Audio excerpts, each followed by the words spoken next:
मित्रों, मरने के बाद तो हर व्यक्ति यमलोक जाता है, परंतु यदि आपको जीवित रहते हुए अपने इसी शरीर के साथ दूसरे लोक में जाने का मौका मिले तो सुनने में ही यह कोई असंभव सी बात प्रतीत होती है।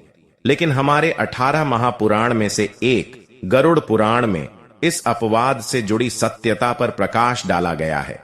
चलिए जानते हैं कि क्या गरुड़ पुराण के अनुसार किसी भी मनुष्य का सशरीर दूसरे लोक में जाना संभव है भी या नहीं। नमस्कार मित्रों, आप सभी का स्वागत है हमारे YouTube चैनल पर। आपसे अनुरोध है कि चैनल को सब्सक्राइब करें, कमेंट में जय श्री नारायण लिखकर परमात्मा को अपना आभार व्यक्त करें। मित्रों, हमारे हिंदू ग्रंथों और पुराणों में आपके मन में उठने वाले हर एक प्रश्न का उत्तर मौजूद है।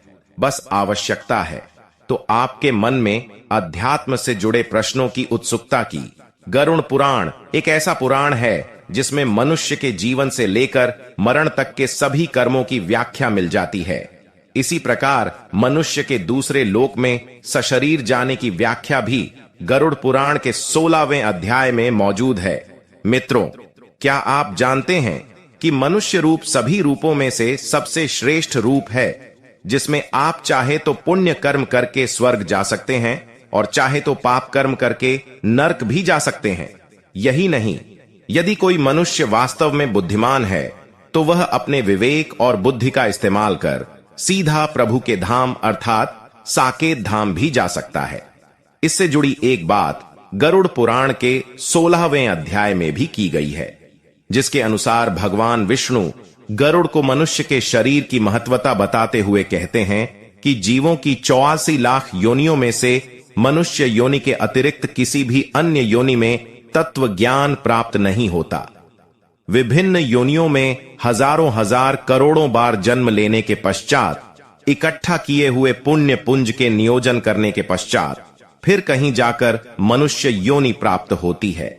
गरुड़ पुराण के अनुसार उत्तम शरीर प्रत्येक दृष्टिकोण से संपन्न और अभिकल इंद्रियों को प्राप्त करके भी जो मनुष्य अपने हित को नहीं जान पाया, उस मनुष्य को गरुड़ पुराण में ब्रह्म घातक की उपाधि दी गई है।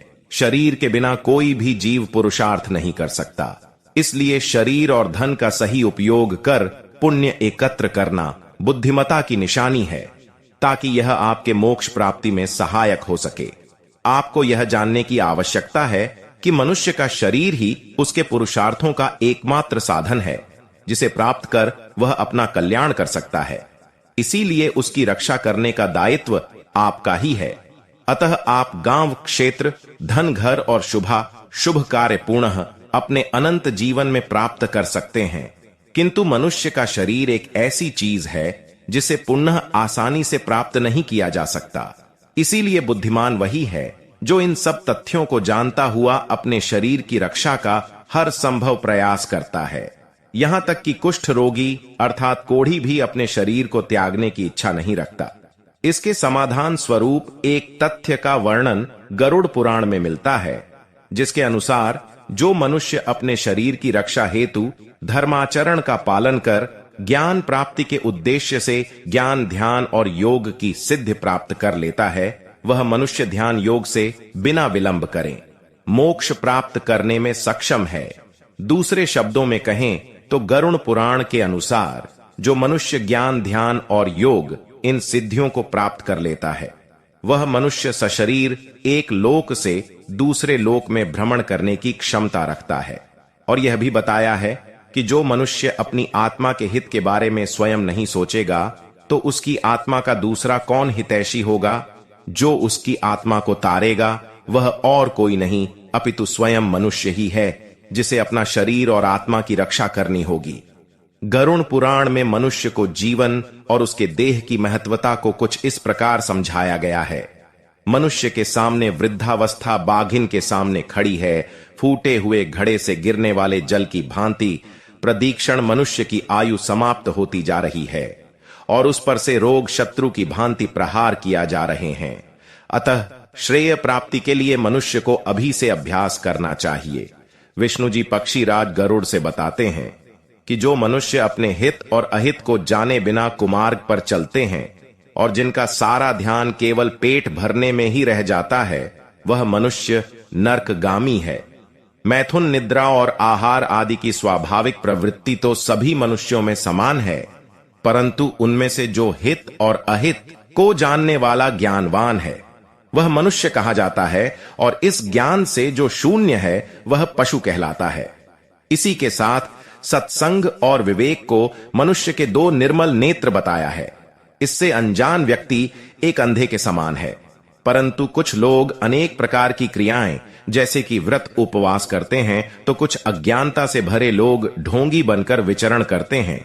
परंतु यह सवाल उठता है कि क्या शरीर को दंड देने मात्र से किसी अविवेकी व्यक्ति को मुक्ति प्राप्त हो सकती है? तो इसका उत्तर है नहीं। वेद शास्त्रों पुराने को जानने वाला जो मनुष्य परमार्थ को नहीं जानता, उसका भी संपूर्ण ज्ञान कौवे की कांव कांव करने की भांति माना गया है, और उदाहरण देते हुए बतलाया है, जिस प्रकार अमृत से तृप्त व्यक्ति के लिए भोजन की आवश्यकता नहीं होती, उसी प्रकार हे गरुड़, तत्व को शास्त्र से कोई प्रयोजन नहीं होता। और यह भी जान ले कि ना तो वेदों के अध्ययन से और ना ही शास्त्रों के अध्ययन से मुक्ति प्राप्त होती है। मोक्ष प्राप्ति का एकमात्र उपाय है ज्ञान, और कुछ नहीं। मित्रों, यदि आप भी सशरीर दूसरे लोकों में जाना चाहते हैं, तो मम अर्थात मैं जैसे सांसारिक लोभ को त्याग कर ओंकार का जप करें और सिद्धियां प्राप्त करने का हर संभव प्रयास करें। आप में से यदि कुछ लोगों ने ध्यान दिया हो, तो मनुष्य के अपने शरीर के साथ ही दूसरे लोक में जाने की घटनाओं का वर्णन पहले भी बहुत से वेदों और पुराणों में किया जा चुका है, जिसमें पौराणिक ग्रंथों के अहम किरदार जैसे श्री कृष्ण, अर्जुन, सावित्री, युधिष्ठिर, नचिकेता भी शामिल है। इन सभी के यमलोक जाने के पीछे के कारण भले ही अलग थे, परंतु इनकी सिद्धियां इतनी प्रबल थीं कि यमलोक का यम मार्ग भी इनके संकल्प को नहीं तोड़ सका। वर्णित पात्रों में से एक युधिष्ठिर के यमलोक जाने का वर्णन भी महाभारत में मिलता है। कहा जाता है कि जब महाभारत के युद्ध के पश्चात पांडवों का राजपाट स्थापित हो गया, तब कुछ वर्षों पश्चात युधिष्ठिर ने राजपाट त्याग यमलोक जाने का निश्चय किया और यमलोक के लिए निकल पड़े। कहते हैं इस मार्ग पर युधिष्ठिर के साथ और भी कई लोग आए थे, परंतु यम मार्ग पर चलते हुए सभी गल गए। एकमात्र युधिष्ठिर ही ऐसे व्यक्ति थे जो यमलोक तक पहुंच पाए, लेकिन यम मार्ग पर चलते हुए उनकी भी आधी उंगली गल गई थी, क्योंकि उन्होंने भी महाभारत के युद्ध के दौरान एक आधा झूठ और आधा सच बोला था कि अश्वत्थामा मारा गया। नचिकेता, इसी प्रकार गंगा ग्रंथ के अनुसार वाजश्रवा के पुत्र नचिकेता भी पिता का संकल्प पूर्ण करने के लिए यमलोक पहुंच गए थे। जिनकी पितृभक्ति से प्रसन्न यमराज ने उन्हें वापस लौट जाने के लिए कई प्रलोभन दिए, परंतु वे नहीं माने। अंततः यमराज ने नचिकेता को जन्म और मरण से संबंधित कुछ रहस्य बताए और साथ ही आत्मज्ञान भी दिया। फिर जाकर नचिकेता यमलोक से वापस लौटे। श्री कृष्ण, एक बार श्री कृष्ण भी यमलोक पहुंच गए थे। कहा जाता है जब श्री कृष्ण के गुरु सांदीपनि में गुरु दीक्षा में अपने पुत्र पुनर्दत्त को वापस मांगा, तब श्री कृष्ण अपने वचन को पूरा करने के लिए यमलोक तक चले गए और पुनर्दत्त को अपने गुरु सांदीपनि को वापस लौटाया। इसी तरह ऐसे और भी पात्र हैं जिन्होंने मृत्यु के उपरांत यम मार्ग पर जाने के नियम को बदल दिया और वह जीवित यमलोक भी गए और वापस भी लौटे। परंतु आज के समय में श्री कृष्ण, अर्जुन और रावण जैसे ज्ञानी और सिद्धियों से निहित मनुष्य का मिलना असंभव सा लगता है।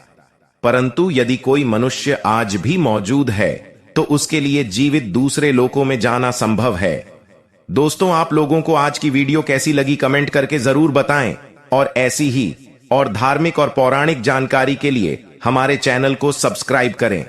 जय श्री कृष्णा।